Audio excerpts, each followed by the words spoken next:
Hello everyone, welcome to 5 Minutes of Faith and Fitness.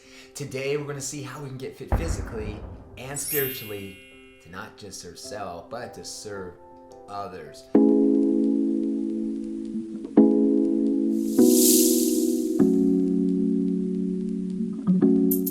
And so I want to talk a little bit about finding our calling.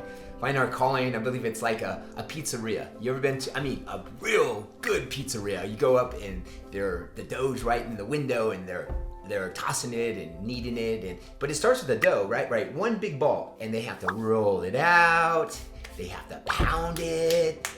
They have to then do it again, roll it out, pound it, and then twirl it in the air and then pound it. Getting it prepared for us to put the good stuff on.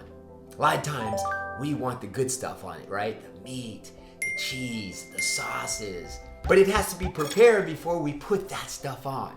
It has to be prepared. And we don't go in and ask, hey, can I have some dough? Some of us love the dough. I love the crust.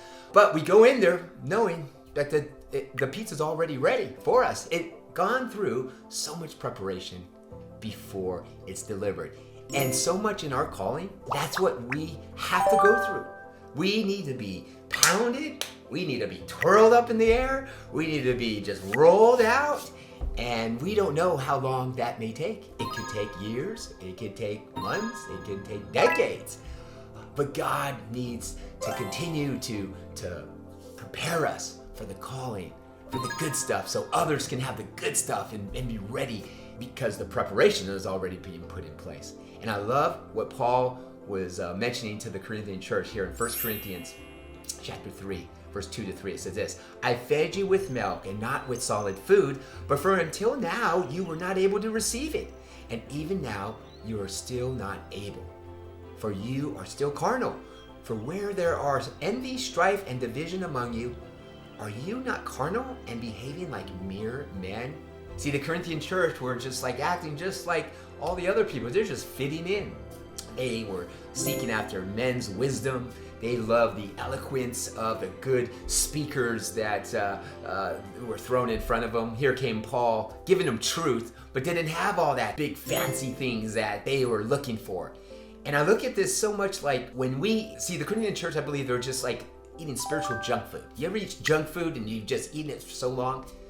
And then sometimes you get this great food that's given to you and you just like, wow. This is very, very good. And it's good for your body and it's good for your soul.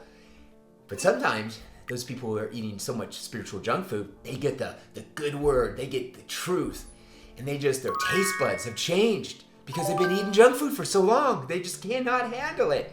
And they just want to live on junk food. So what are we doing in our life? Are we living on good sustenance foods that will continue to grow us, right? God's word continuing to grow us. And sometimes we can be in this season of just being pounded like that dough until we're ready. But the sooner we get a hold of exactly what God is telling us to do, in that kneading, in that twirling, in that pounding, then the clearer the vision is going to be, the calling that He has called you to do. And so true is physically when we're in the gym. We want all these fancy things. We want all the great results, but we don't want to put the work in. We don't want to pound out all the things like nutrition, eating the right foods in our body to be able to get us there. You don't have to move and do too many things, but if you eat right, so many great things follow. But that's the boring stuff. Let me go outwork my diet. Let me go outwork and do all the other things and make up for it because I can go eat anything. And we just find ourselves just sipping on milk, hanging out, getting pounding, not ready for the meat, the sauces, and the cheeses for everyone can experience, right? Everyone wants to experience the gifts and talents that God has given you. So go out, continue to listen what God has you to do, and don't listen to what men are telling you, media is telling you, the world's telling you. Listen to what God is calling you to do. God bless.